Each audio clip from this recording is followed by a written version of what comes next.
কিতাব অর্থাৎ কালামুল্লাহ, আল্লাহ তাআলার কথা। আমরা যে কিতাব সম্পর্কে বলতেছি কোরআন, এটা কিন্তু আল্লাহর সৃষ্টি নয়, এটা মাখলুক নয়, এটা কালামুল্লাহ, সরাসরি আল্লাহর কথা, আল্লাহর কালাম। তাহলে কিতাবের উপরে বিশ্বাস করার এক নাম্বার শর্ত হলো কিতাব হলো কালামুল্লাহ, আল্লাহর কালাম বা আল্লাহর কথা। কিতাব কিন্তু কোনো সৃষ্টি নয়। আল্লাহর যত সৃষ্টি, জগতের মধ্যে যত সৃষ্টি আছে, কিতাব কিন্তু এমন কোনো সৃষ্টি নয়, এটা কালামুল্লাহ, সরাসরি আল্লাহর কথা। এটা বিশ্বাস করা ঈমান। আর যদি কেউ এই কিতাবকে আল্লাহর সৃষ্টি বলে বিশ্বাস করে, তার ঈমান থাকবে না। বুঝতে পেরেছেন? আমরা যে কোরআন পড়ি, এটা কালামুল্লাহ, আল্লাহ কালাম বা আল্লাহর কথা। বুঝতে পেরেছেন? তাহলে জিবরিলের মাধ্যমে অথবা জিবরিলের মাধ্যম ছাড়া অর্থসহ, আওয়াজসহ যে শব্দগুলি বা বাক্যগুলি নাজিল হয়েছে, যে হুকুমগুলি নাজিল হয়েছে, এটা হলো কিতাবুল্লাহ বা কালামুল্লাহ। আর যেটা অর্থসহ নাজিল হয়েছে কিন্তু শব্দ নাজিল হয়নি, যেটার অর্থ আছে, কোনো একটা আওয়াজ আসছে, অথবা দেখা যায় রাসূলুল্লাহ সাল্লাল্লাহু আলাইহি ওয়াসাল্লামের মধ্যে আল্লাহ প্রদত্ত কোনো এলেম দিয়ে দিয়েছেন। নবীরা কিন্তু স্বেচ্ছায়, নিজের ইচ্ছায়, মন মস্তিষ্ক প্রসূত ধারণার ভিত্তিতে কোনো কথা বলেননি। নবীরা যেটা বলেছেন সেটা স্বয়ং আল্লাহ তাআলা তার ভিতরে সৃষ্টি করে দিয়েছেন। যেটা আল্লাহ শব্দ দিয়েছেন কিন্তু অর্থ দেন নাই, অর্থ বের হয়েছে নবীর ভিতর থেকে, নবীর ভাষায়, সেটা হলো হাদিস। সেটা কি? হাদিস। আর যেটা সরাসরি আল্লাহ তাআলা শব্দ এবং অর্থ সহ পাঠিয়েছেন, সেটা হলো কিতাব অর্থাৎ কালামুল্লাহ। আশা করি বুঝতে পেরেছেন আমার ভাইরা।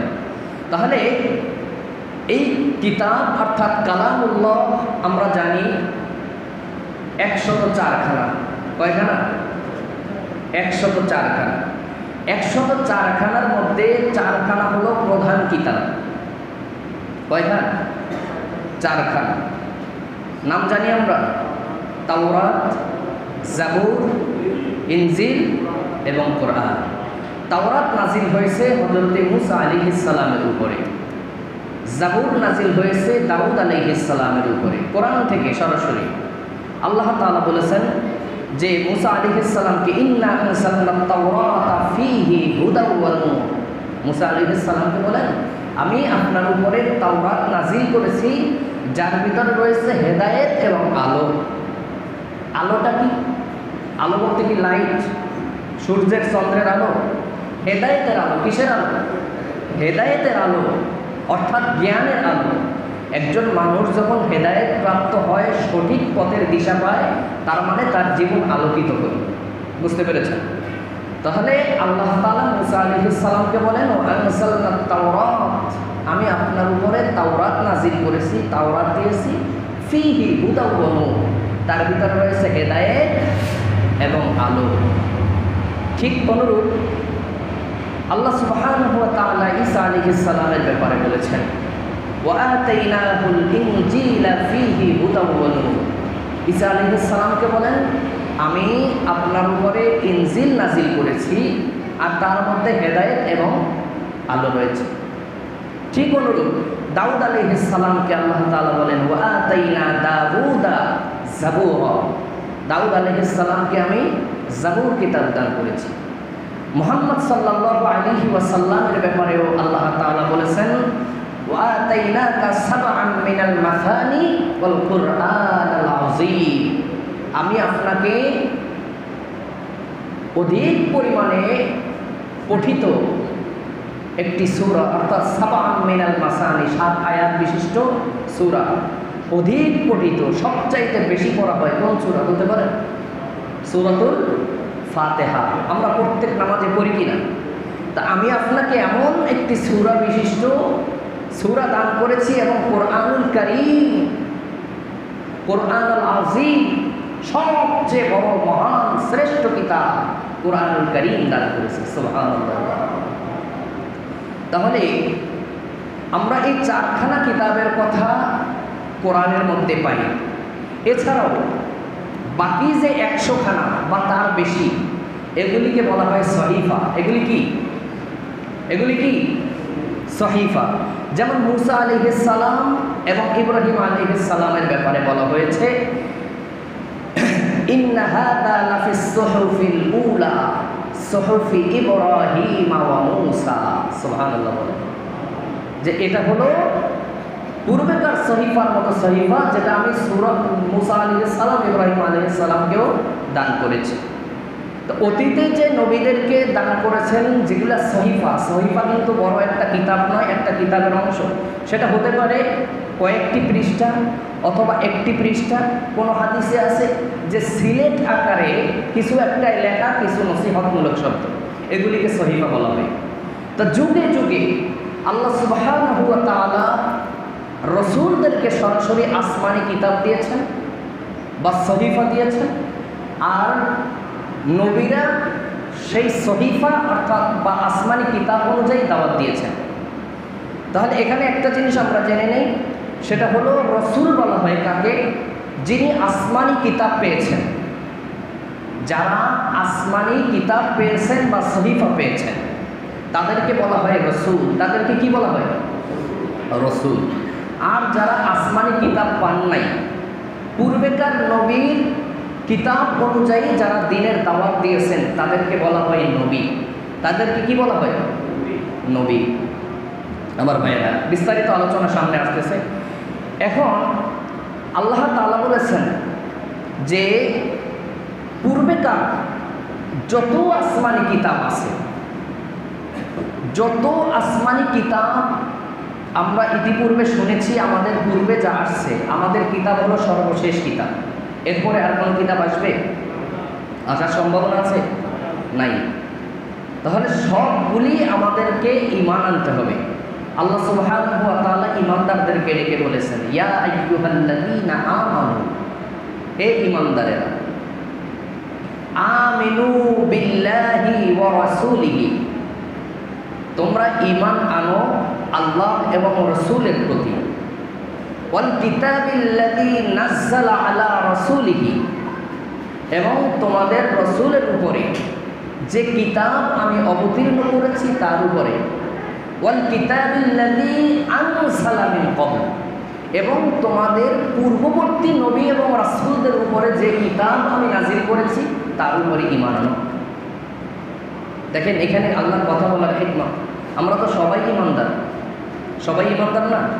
আল্লাহ ঈমানদারদেরকে খাস করে ডেকে বলছেন। আল্লাহ বলতে পারতেন ইয়া আইয়ুহান নাস, সকল মানুষদেরকে ডাইকে বলতেন আমিনু বিল্লাহি ওয়া রাসূলিহি, হে মানব সম্প্রদায় তোমরা আল্লাহ এবং রাসূলের প্রতি ঈমান আনো। আল্লাহ সবাইকে খাস করে বলতে পারতেন, কিন্তু আল্লাহ খাস করে সবাইকে বলেন নাই, কেবলমাত্র শুধুমাত্র ঈমানদারদেরকে ডেকে বলেছেন, ও হে ঈমানদারেরা আমিনু বিল্লাহি ওয়া রাসূলিহি। ঈমানদারদেরকে ডেকে বলছেন আমিনু বিল্লাহি ওয়া রাসূলিহি, তোমরা ঈমান আনো আল্লাহ এবং রাসূলের প্রতি। ওয়াল কিতাবিল্লাযী নাযালা আলা রাসূলিহি মিন ক্বাবল, তোমাদের পূর্ববর্তী রাসূলদের উপরে যে কিতাব নাযিল করেছি সেটার উপরে ঈমান আনো। এখানে ঈমানদারদেরকে শর্ত লাগাই দিয়েছেন। সবাই তো আল্লাহ এবং রাসূলের প্রতি ঈমান আনে, যারা ঈমানদার তারা তো আল্লাহ রাসূলের প্রতি ঈমান আনে, কিন্তু পূর্বেকার আসমানি গ্রন্থের উপরে সবাই ঈমান আনতে রাজি না। এই জন্য আল্লাহ তাআলা বলেছেন, যদি তুমি পূর্ববর্তী রাসূলদের প্রতি, পূর্ববর্তী কিতাবের উপরে যদি ঈমান না আনো, তোমার ঈমানের পূর্ণতা পাবে না, তুমি ঈমানদার হতে পারবে না। এই জন্য তোমাদের উপরে যে আল্লাহ এবং রাসূলের প্রতি ঈমান আনবা, তোমাদের রাসূলের উপরে যে কিতাব আসছে সেই কিতাবের উপরে ঈমান আনবা। ওয়াল কিতাবিল্লাযী আনজালা মিন ক্বাবল, এবং তোমাদের পূর্ববর্তী পুরুষদের উপরে, রাসূলদের উপরে যে কিতাব আসছে সেটার উপরেও ঈমান আনবা, আল্লাহ তাআলা বলেছেন। তাহলে পূর্ববর্তী রাসূলদের উপরে ঈমান আনার জন্য আল্লাহ তাআলা সূরাতুল বাকারায় আরো একটি আয়াতে বললেন, ওয়াল্লাযীনা ইউমিনুনা বিমা উনজিলা ইলাইকা ওয়া মা উনজিলা মিন ক্বাবলিক। আল্লাহ বলেন ঈমানদারদের শর্তের সাথে লাগাই দিয়েছেন। ওয়াল্লাযীনা ইউমিনুন, ঈমানদার তো তারাই যারা ঈমান আনে বিমা উনজিলা ইলাইকা, আপনার উপরে যে কিতাব নাজিল হয়েছে, অর্থাৎ মুহাম্মদ সাল্লাল্লাহু আলাইহি ওয়াসাল্লামের উপর, মুহাম্মদ সাল্লাল্লাহু আলাইহি ওয়াসাল্লামের উপরে যে কিতাব আসছে সেই কিতাবের উপরে ঈমান আনার পাশাপাশি ওমা উনজিলা মিন ক্বাবলিক, পূর্ববর্তী নবীদের উপরে যে কিতাব নাজিল হয়েছে সেই কিতাবের উপরেও যারা ঈমান আনে তারাই ঈমানদার। সুবহানাল্লাহ। তাহলে পূর্ববর্তী কিতাবের উপরেও ঈমান আনার দরকার আছে, আল্লাহ তাআলা আদেশ দিয়েছেন। এরপরে আরও এক আয়াতের মধ্যে আল্লাহ তাআলা সব কিতাবের প্রতি ঈমান আনার নির্দেশ দিয়েছেন। সূরা ইমরান আয়াত নম্বর 84, আল্লাহ তাআলা বলেন, কুল আমান্না বিল্লাহি ওয়া মা উনজিলা ইলাইনা, নবী আপনি বলে দিন আমান্না বিল্লাহ, আমরা ঈমান আনলাম, ওয়া মা উনজিলা ইলাইনা, আমাদের উপরে যে কিতাব নাজিল হয়েছে। আমাদের উপরে কোন কিতাব নাজিল হয়েছে? সবাই বলেন কোরআন। তাহলে নবী বলেন, আপনি বলে দেন কাদেরকে? উম্মতদেরকে, আমাদেরকে। আমান্না বিল্লাহি ওয়া মা উনজিলা ইলাইনা, আমরা আল্লাহর উপরে ঈমান আনলাম এবং আমাদের উপরে যে কিতাব নাজিল হয়েছে সেই কিতাবের উপরে ঈমান আনলাম। ওয়া মা উনজিলা ইলা ইব্রাহিম, ইব্রাহিম আলাইহিস সালামের উপরে যে কিতাব নাজিল হয়েছে, ওয়া ইসমাঈল ওয়া ইসহাক ওয়া ইয়াকুব ওয়াল আসবাত, ইসমাঈল, ইসহাক, ইয়াকুব এবং তার বংশধর অর্থাৎ বনী ইসরাঈলদের নবীদের উপরে আল্লাহ প্রদত্ত যে কিতাব নাজিল হয়েছে সকল কিতাবের উপরে ঈমান আনলাম।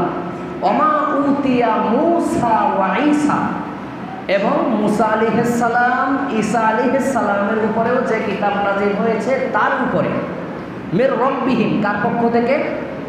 আল্লাহর পক্ষ থেকে যে কিতাব নাজিল হয়েছে তার উপরে।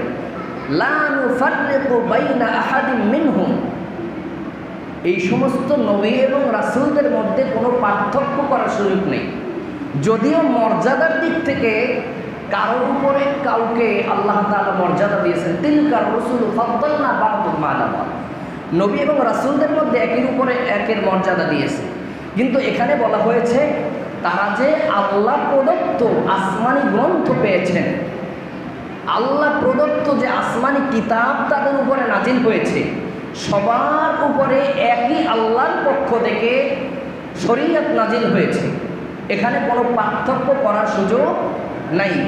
আদম আলাইহিস সালাম থেকে মুহাম্মাদুর রাসূলুল্লাহ সাল্লাল্লাহু আলাইহি ওয়াসাল্লাম পর্যন্ত যত নবী এবং রাসূল এসেছেন, যত আসমানি কিতাব এসেছে, সব একমাত্র রবের পক্ষ থেকে এসেছে এবং সকল নবী এবং রাসূলের দায়িত্ব ছিল এক, যে এক আল্লাহর প্রতি ঈমান আনা, এবং দাওয়াতও ছিল এক, যে উ'বুদুল্লাহ, তোমরা আল্লাহর ইবাদত করো, ওয়ালা তুশরিকু বিহি শাইআ, তার সাথে কাউকে অংশীদার করো না। তাহলে এই দাওয়াতের মধ্যে কি কোনো বৈপরীত্য আছে? দ্বিমত আছে? সবার ধর্ম ছিল ইসলাম। সবার ধর্ম কি? সবার ধর্ম ইসলাম। সবাই এক আল্লাহর পথে ডেকেছেন, সবাই জান্নাতের ভয়ে, জান্নাতের আশা দেখিয়েছেন, জাহান্নামের ভয় দেখিয়েছেন। সবাই কুফরি থেকে ঈমানের দিকে দাওয়াত দিয়েছেন। যদিও শরীয়তের সিস্টেমের ভিন্নতা ছিল, যেমন আমরা নামাজ পড়ি, আমাদের পূর্ববর্তী সবাই নামাজ পড়ছে, সিস্টেম ভিন্ন ছিল। আমরা রোজা রেখেছি, আমাদের পূর্ববর্তী সবাই রোজা রেখেছেন, কিন্তু সিস্টেমের ভিন্নতা ছিল। এরকম সিস্টেমের ভিন্নতা থাকতে পারে, কিন্তু ইবাদত একজনের জন্য হয়েছে, তিনি কে? একজনের দিকে সবাই ডেকেছেন, তিনি কে? আল্লাহ। সুতরাং আমার ভাইরা, এখানে পার্থক্য করার কোনো সুযোগ নাই। তাহলে আল্লাহ তাআলা যুগে যুগে যত নবী রাসূল পাঠিয়েছেন, নবী এবং রাসূল চেনার জন্য আল্লাহ তাআলা 3টা শর্ত দিয়ে পাঠিয়েছেন। কয়টা শর্ত? 3টে শর্ত দিয়ে আল্লাহ তাআলা পাঠিয়েছেন। আল্লাহ তাআলা বলেন, লাকাদ আরসালনা রুসুলানা বিল বাইয়িনাতি ওয়া আনসালনা মাআহুমুল কিতাবা ওয়াল মিজান লিয়াকুমান নাসু বিল কিসত। আল্লাহ তাআলা বলেন, আমি রাসূলদেরকে প্রেরণ করেছি বিল বাইয়িনাত, স্পষ্ট প্রমাণ সহ। যত নবী এবং রাসূলদেরকে আল্লাহ তাআলা দুনিয়ার জমিনে পাঠিয়েছেন, বাইয়িনাত সহকারে পাঠিয়েছেন, স্পষ্ট নিদর্শন দিয়ে আল্লাহ তাআলা দুনিয়ায় পাঠিয়েছেন। এই বাইয়িনাতের অনেক ব্যাখ্যা, সহজ ব্যাখ্যা যদি বলতে চাই, যেটা নবী এবং রাসূলদেরকে আচার আচরণের মধ্যে স্পষ্ট নবুয়ত এবং রাসালাতের চরিত্র দিয়ে পাঠিয়েছেন। সুবহানাল্লাহ বলেন। নবী এবং রাসূল যারা দুনিয়ায় এসেছেন সবাইকে আল্লাহ তাআলা উত্তম চরিত্র দিয়ে পাঠিয়েছেন। এই জন্য নবীদেরকে আল্লাহ তাআলা নির্বাচিত করে পাঠান। এটা সৃষ্টিগতভাবেই আল্লাহ তাআলা নবুয়ত এবং রাসালাতের চরিত্র দিয়ে তারপরে তাদেরকে পাঠান, যেটাকে বলা হয় বাইয়িনাত, সুস্পষ্ট চরিত্রের অধিকারী। কথায় কাজে আমাদের নেতাদের মতো দ্বিমত থাকে না। আমাদের সমাজের নেতা, আমরা যাদেরকে নেতা মানি, তাদের চরিত্র দিনে একরকম, রাতে আরেক রকম। ক্যামেরার সামনে একরকম, ক্যামেরার পিছনে গেলে আরেক রকম, ঠিক কিনা? সংসদে একরকম, সংসদের বাহিরে আরেক রকম। আর নবীগণ বলেছেন, তোমরা দিনের আলোতে রাতের আধারে যেভাবে আমাকে দেখো সেভাবেই তোমরা প্রচার করো। সুবহানাল্লাহ। কি বলেছেন? দিনের আলোতে আমাকে যেভাবে দেখো, রাতের আধারে যেভাবে দেখো সেভাবেই প্রচার করো। সুবহানাল্লাহ। এই জন্য তো নবীজি সাল্লাল্লাহু আলাইহি ওয়াসাল্লামের চরিত্র সর্বোৎকৃষ্ট চরিত্র থাকার কারণে মক্কার কাফের মুশরিকরা নবীজিকে আমানতদার মানত। তাদের ধন সম্পদ মুহাম্মদ সাল্লাল্লাহু আলাইহি ওয়াসাল্লামের কাছে আমানত দিত।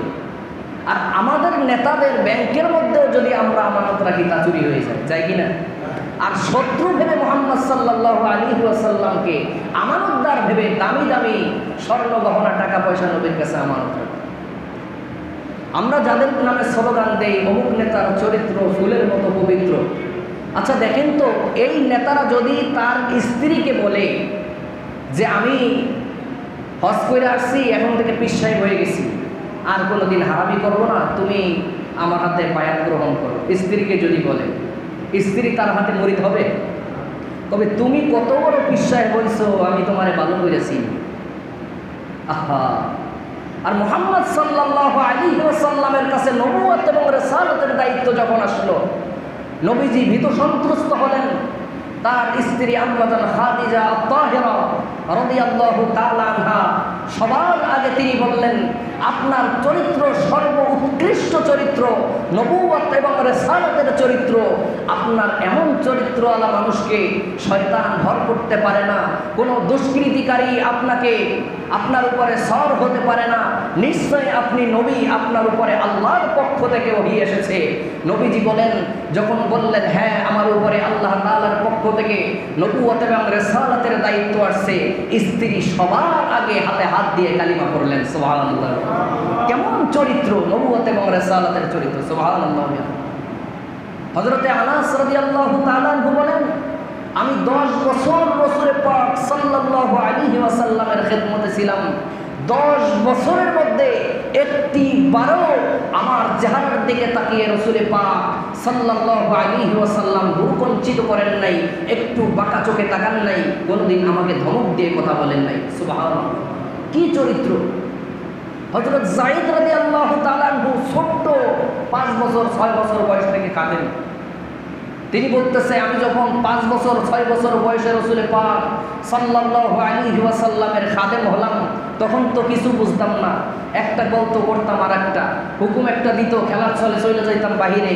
তারপরেও রাসূলে পাক সাল্লাল্লাহু আলাইহি ওয়াসাল্লাম কোনোদিনও একটি বারের জন্য আমাকে ধমক দিয়ে কথা বলেন নাই। আল্লাহু আকবার। এমন চরিত্র আল্লাহ তাআলা দিয়েছেন। একবার কাফের একজন আর মুসলমানের মধ্যে, দুইজনের মধ্যে জমি জমা সংক্রান্ত বিষয় নিয়ে গ্যাঞ্জাম হয়েছে। নবীজি সাল্লাল্লাহু আলাইহি ওয়াসাল্লামের কাছে বিচার আসলো। নবীজি সাল্লাল্লাহু আলাইহি ওয়াসাল্লাম উভয়ের কথা মনোযোগ দিয়ে শুনলেন। শোনার পরে কাফেরের পক্ষে রায় দিয়ে দিলেন। সুবহানাল্লাহ। আমাদের ব্যাপারে হইলে আমরা কি করতাম?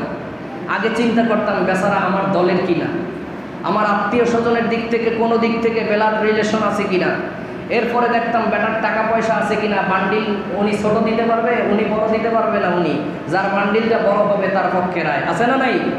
আমাদের সমাজটা এরকম, আমরা এইটা চিন্তা করতাম আমার দলের হলে তার পক্ষে, অন্যায় করলেও তার পক্ষে রায় দিয়ে দিতাম। নবীজি সাল্লাল্লাহু আলাইহি ওয়াসাল্লাম উভয়ের কথা মনোযোগ দিয়ে শুনে কাফেরের পক্ষে রায় দিয়ে দিলেন। আল্লাহু আকবার! কি চরিত্র নবীজি! একবার কুরাইশ বংশের একজন মহিলা চুরি করছে, যখন বিচার বসবে কিছুক্ষণ আগে নবীজিকে জানানো হলো ওসামার মাধ্যমে, ইয়া রাসূলুল্লাহ, যে মহিলার বিচার আপনি করতে যাচ্ছেন এই মহিলা তো কুরাইশ বংশের মহিলা, সম্ভ্রান্ত পরিবারের মহিলা, এই মহিলার যদি আপনি বিচার করেন তাহলে এলাকার মধ্যে একটা মেচাকার সৃষ্টি হতে পারে, একটা ঝড় তুফান আসতে পারে, যেই তুফান আসবে হয়তো সামাল দেওয়া অসম্ভব হয়ে যেতে পারে। ইয়া রাসূলুল্লাহ, একটু বিচার বিশ্লেষণ করে দেখবেন। রাসূল পাক সাল্লাল্লাহু আলাইহি ওয়াসাল্লাম বললেন, তোমরা কি বলো? ওয়াল্লাহি লাউ আন্না ফাতিমা বিনতি মুহাম্মাদিন সাল্লাল্লাহু আলাইহি ওয়াসাল্লাম সারাকাত লাকাতাতু ইয়াদাহা। তোমরা কি বলো? ওয়াল্লাহি, আল্লাহর কসম করে বলি, আমি মুহাম্মাদুর রাসূলুল্লাহ সাল্লাল্লাহু আলাইহি ওয়াসাল্লামের কন্যা ফাতেমাও যদি চুরি করত, আল্লাহর কসম আমার মেয়ে ফাতেমার আমি হাত কেটে দিতাম। আল্লাহু আকবার! কেমন চরিত্র দিয়ে আল্লাহ তাআলা পাঠিয়েছেন। এই জন্য আল্লাহ তাআলা বলেন, লাকাদ আরসালনা রুসুলানা বিল বাইয়িনাত, আমি আমার নবী এবং রাসূলদেরকে দুনিয়ায় পাঠিয়েছি তিনটা গুণ দিয়ে, তার ভিতরে এক নাম্বার গুণ হলো বিল বাইয়িনাত, সুস্পষ্ট চরিত্রের অধিকারী বানিয়ে আমি পাঠিয়েছি। সুবহানাল্লাহ। দ্বিতীয় হলো ওয়া আনজালনা মাআহুমুল কিতাবা ওয়াল মিজান। দ্বিতীয়টা হলো ওয়াল কিতাব, আমি রাসূলদেরকে পাঠিয়েছি কিতাব দিয়ে। কিতাব অর্থাৎ কোরআনুল কারীম। পূর্বেকার জমিনে যেমন তাওরাত, জাবুর, ইনজিল, কোরআন বা অন্যান্য সহিফা আল্লাহ তাআলা দিলেন। এটা কেমন? এটার মধ্যে সত্য মিথ্যার পার্থক্যকারী রয়েছে। সুবহানাল্লাহ বলেন। এই কিতাব নাজিল হয়েছে আমরা জানি রমজান মাসে, শাহরু রমাদানাল্লাযী উনজিলা ফীহিল কুরআন। কোন মাসে? রমজান মাসে কোরআন নাজিল করেছেন। আল্লাহ বলেছেন হুদাল লিন-নাস, এটার মধ্যে মানুষের জন্য হেদায়েত রয়েছে। ওয়াবাইয়িনাতিন মিনাল হুদা ওয়াল ফুরকান, এবং এর মধ্যে রয়েছে সত্য মিথ্যার পার্থক্য। সুবহানাল্লাহ বলেন। এই কোরআন নাজিল হয়েছে রমজান মাসে লাইলাতুল কদরে। ইন্না আনসালনাহু ফি লাইলাতুল কদর। লাইলাতুল কদরে কোরআন নাজিল হয়েছে, অর্থাৎ দুনিয়ার নিকটবর্তী বাইতুল ইজ্জত নামক জায়গায় কোরআনুল কারীম নাজিল হয়েছে লাইলাতুল কদরে। এরপরে যখন যতটুকু প্রয়োজন তখন ততটুকু আল্লাহ তাআলা প্রয়োজন অনুসারে নাজিল করেছেন। সুবহানাল্লাহ বলেন। অন্যান্য জামানার নবীর কিতাবগুলি, যেমন মুসা আলাইহিস সালামকে তাওরাত একবারে পুস্তক আকারে, বই আকারে হাতে দিয়ে দিলেন, যাও এই তাওরাত দিলাম, এই অনুযায়ী তোমার উম্মতকে দাওয়াত দাও, সেই অনুযায়ী জীবনযাপন করতে বলো। ঈসা আলাইহিস সালামকে ইনজিল দিলেন, সরাসরি কিতাব আকারে দিয়ে দিলেন, যাও এটা পড়ে পড়ে তোমার উম্মতকে বুঝাও, সেই অনুযায়ী আমল করতে বলো। দাউদ আলাইহিস সালামকে জাবুর কিতাব দিলেন, যাও এটা জাবুর কিতাব, এটা পড়ো, পড়ে বুঝায় বুঝায় তোমার উম্মতকে দাওয়াত দাও। কিন্তু মুহাম্মদ সাল্লাল্লাহু আলাইহি ওয়াসাল্লামকে আল্লাহ তাআলা যে কিতাব দিলেন সেটা হলো কোরআনুল কারীম। আল্লাহ তাআলা একবারে কিতাব আকারে হাতে দিয়ে দেন নাই, একবারে কিতাব আকারে দেন নাই। যখন যতটুকু প্রয়োজন প্র্যাকটিক্যালি নবীর মাধ্যমে সেটা বাস্তবায়ন করে দেখিয়েছেন। এই জন্য কোরআনকে বলা হয় থিওরিক্যাল বুক, থিওরিক্যাল একটা কিতাব। আর প্র্যাকটিক্যাল বলা হয় মুহাম্মদ সাল্লাল্লাহু আলাইহি ওয়াসাল্লামকে। অর্থাৎ কোরআনে যা কিছু নাজিল হয়েছে, কোরআনে যা কিছু আছে, নবীজির জীবদ্দশায় সরাসরি আমল করে কাজে পরিণত করে আমাদেরকে প্রমাণ করে করে শিখিয়েছে। কিভাবে নামাজ পড়তে হবে, কিভাবে রোজা রাখতে হবে, কিভাবে সংসার করতে হবে, কিভাবে বিবাহ করতে হবে, কিভাবে রাজনীতি করতে হবে, কিভাবে পরিবার চালাতে হবে, কিভাবে সমাজ চালাতে হবে, কিভাবে অর্থনীতি চালাতে হবে, সব কিছু নবী সাল্লাল্লাহু আলাইহি ওয়াসাল্লামের জীবনে প্র্যাকটিক্যালভাবে আমাদেরকে শিক্ষা দিয়েছেন। সুবহানাল্লাহ। এই জন্য রাখালগিরি, রাখাল বকরি পর্যন্ত আমার নবীকে দিয়ে আল্লাহ তাআলা চড়িয়েছেন। নবীজিকে এতিম বানাইছে, কোনো এতিম যেন বলতে না পারে আমি এতিম, আমার দুঃখ মানুষে কেমনে বুঝবে। কোরআনে কি এতিমের কথা বলা আছে নাকি? নবীজিকে আল্লাহ তাআলা এতিম বানাইলেন। এতিম বানাইয়া এতিমের হক, এতিমের সাথে কিভাবে আলোচনা করবা, আচরণ করবা, এতিমের চাওয়া পাওয়া কিভাবে হবে, এতিমের সম্পদ কিভাবে বন্টন হবে, এতিমের লালন পালন কিভাবে হবে, কোরআনে আছে না নেই? নবীজিকে কর্মচারী বানালেন।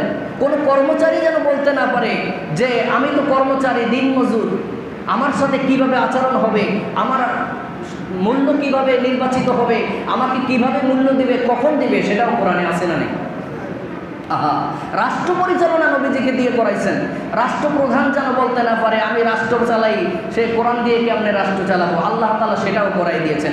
একদম নিচের শ্রেণীর মানুষ থেকে, বকরি চড়ানো থেকে শুরু করে রাষ্ট্র চালানো পর্যন্ত যা কিছু দরকার সব কিছু আল্লাহ তাআলা কোরআনের মধ্যে পুঙ্খানুপুঙ্খানুভাবে উল্লেখ করে দিয়েছেন, আর নবীকে দিয়ে প্র্যাকটিক্যাল সেটা লাইভ দেখাই দিয়েছেন। সুবহানাল্লাহ।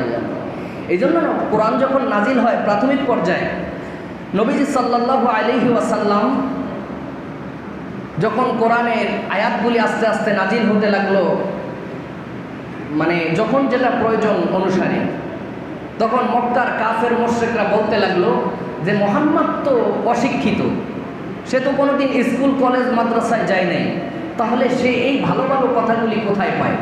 মক্কার মধ্যে দুইজন সবচেয়ে বড় পণ্ডিত ছিল, দুইজন ইহুদি আলেম ছিল।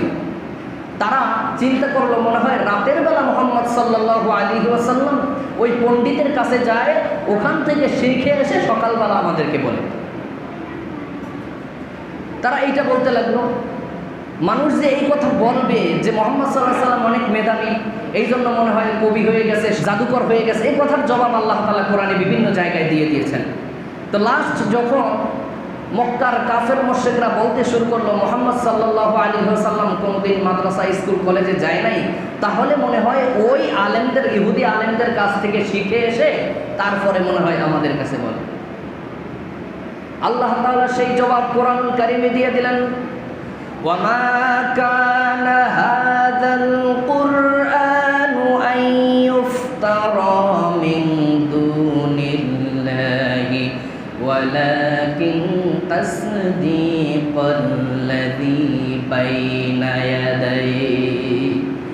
আল্লাহ তাআলা বলেন, আমি আমার বান্দার প্রতি, আমি আমার হাবিবের প্রতি যেই কিতাব নাজিল করেছি, তিনি যেই কিতাব তোমাদের কাছে বলেন, এটা কোনো মানুষের ধারণার কোনো বস্তু নয়, নিজের মন মস্তিষ্ক প্রসূত ধারণার সাথে ব্যাখ্যা করা জ্ঞানের মাধ্যমে লেখা কোনো কিতাব নয়। ওয়ালাকিন তাসদীকাল্লাযী বাইনা ইয়াদাইহি, আমার হাবিবকে আমি যেই কিতাব দিয়েছি সেটা হলো পূর্ববর্তী তোমাদের পূর্বপুরুষদেরকে যেই কিতাব নাজিল করেছিলাম সেই কিতাবের সত্যায়নকারী। সুবহানাল্লাহ। লা রাইবা ফীহি মির রাব্বিল আলামিন, আমার হাবিব যেই কোরআন তোমাদের কাছে উপস্থাপন করে এটা স্বয়ং রব্বুল আলামিনের পক্ষ থেকে, এর মধ্যে কোনো সন্দেহ নেই। তারপরে মক্কার কাফের মুশরিকরা বলে হয়তো মুহাম্মদ সাল্লাল্লাহু আলাইহি ওয়াসাল্লাম মেধাবী, এই জন্য তার উপরে হয়তো কোনো জিন ভর করেছে, হয়তোবা নিজে কবি হয়ে গেছে, এই জন্য এই সূত্র ধরে ভালো ভালো কথা বলতে পারে। আল্লাহ তাআলা চ্যালেঞ্জ ছুড়ে দিলেন, মুহাম্মদ যদি মেধাবী হয়, মুহাম্মদ সাল্লাল্লাহু আলাইহি ওয়াসাল্লাম যদি মেধাবী হয়ে এমন কিতাব বলতে পারে, তাহলে আল্লাহ পাক রব্বুল আলামিন তোমাদেরকে অবকাশ দিলাম, তোমরাও পারলে এইরকম একটা কিতাব আবিষ্কার করে দেখো। আল্লাহ তাআলা চ্যালেঞ্জ ছুড়ে দিলেন, ওয়া ইন কুনতুম ফি রাইবিন মিম্মা নাযালনা আলা আবদিনা ফাতু বিসূরাতিন মিন মিসলিহি ওয়াদউ শুহাদাআকুম মিন দুনিল্লাহি ইন কুনতুম সাদিকিন। আল্লাহ তাআলা বলেন, আমি আমার হাবিবের প্রতি যে কিতাব নাযিল করেছি, এই কিতাব যদি তোমাদের কাছে মনে হয় এটা মানুষের আবিষ্কৃত কিতাব, তাহলে তোমরা এরকম একটা কিতাব আবিষ্কার করো। কিতাব না, শুধু এর ভিতরে যে ছোট্ট ছোট্ট সূরা আছে, ছোট্ট একটা সূরা আবিষ্কার করে দেখাও। তাতে যদি তোমাদের পূর্বপুরুষ, তোমাদের মহাপণ্ডিত যারা আছে, তোমাদের ভিতরে সবচেয়ে জ্ঞানী বুদ্ধিমান যারা আছে, তাদেরকেও ডেকে নাও, সবার সহযোগিতা করে এইরকম ছোট্ট একটা সূরা, ফাতু বিসূরাতিন মিন মিসলি, আমার এই কোরআনের মধ্যে যে সূরা আছে, ছোট্ট একটা সূরা অন্তত বানায় দেখাও, সবাই মিলে বানায় দেখাও, ইন কুনতুম সাদিকিন, যদি তোমরা সত্যবাদী হয়ে থাকো। সম্ভব? পেরেছে? কিয়ামত পর্যন্ত যত পণ্ডিত আসবে কেউ পারে নাই, পারবেও না। এই জন্য কোরআন দিয়ে যদি রাষ্ট্র পরিচালনা হয়, ওই রাষ্ট্রের মধ্যে শান্তি আসে। কোরআন দিয়ে যদি বিচার ফয়সালা করা হয়, ওই বিচার হয় ন্যায় বিচার। ওমান হাকামা বিহি আদালা, যে ব্যক্তি কোরআন থেকে বিচার করবে সে ন্যায় বিচার করবে। তামাম পৃথিবীর সমস্ত জ্ঞানী মিলে যদি সংবিধান আবিষ্কার করে, আর ওই সংবিধান দিয়ে যদি রাষ্ট্র পরিচালিত হয়, ওয়াল্লাহি আল্লাহর কসম, ওই রাষ্ট্রের মধ্যে কোনোদিন শান্তি ফিরিয়ে আনা যাবে না। কারণ মানব রচিত যত সংবিধান পৃথিবীর মধ্যে আছে, প্রমাণ হয়ে গিয়েছে ওই সংবিধান দিয়ে কোনোদিন শান্তি আনতে পারে না। ঠিক কিনা? মানব রচিত যত সংবিধান আছে, এই সংবিধানের বিচার ব্যবস্থা দেখেন, ধনীর জন্য বিচার একরকম, গরিবের জন্য আর এক রকম। ঠিক কিনা? আলেমের জন্য বিচার একরকম, সাধারণ মানুষের জন্য বিচার আর এক রকম। ধনী যদি হয় 7 খুন করলেও তার হাতের মধ্যে হ্যান্ডকাপ পরায় না। আহারে, মানবতা বিরোধী অপরাধ, তার মধ্যে গায়ের মধ্যে ইস্তারি করা পোশাক, পায়ের মধ্যে পালিশ করা শু আমরা দেখেছি। ঠিক কিনা? হাতের মধ্যে হ্যান্ডকাফ নাই। আর সন্দেহভাজন একজন মানুষকে ধরে তার মাথার মধ্যে হেলমেট, গায়ের মধ্যে বুলেট প্রুফ, হাতের মধ্যে হ্যান্ডকাপ, পায়ের মধ্যে ডান্ডা বেরি, দেখেছি কিনা? আর যদি আলেম হয় তাহলে তো কথাই নাই, মনে হয় যেন পৃথিবীর ভিতরে সব চাইতে শ্রেষ্ঠ জঙ্গি ধরছে। ঠিক কিনা? মানব রচিত সংবিধান হলো এইরকম। আর আল্লাহ তাআলা বলেন, আমি যে সংবিধান নাজিল করেছি, রাজা হোক আর প্রজা হোক, অপরাধ যে যেমন করবে তার সাজা তেমন। আল্লাহ তাআলা এই জন্য আমাদের জন্য যে সংবিধান দিয়েছেন, কোরআনুল কারীম, এই কিতাবের মধ্যে রয়েছে নূর, এই কিতাবের মধ্যে সে আলো, এই কিতাবের মধ্যে রয়েছে হেদায়েত। ঠিক কিনা? এই কোরআন অনুযায়ী যদি আমরা জীবন যাপন করি, তাহলে আমাদের জীবন হবে সর্বোৎকৃষ্ট জীবন এবং সবচেয়ে সুখের জীবন। দুনিয়াও হবে সুখের, পরকালও হবে সুখের। ঠিক কিনা?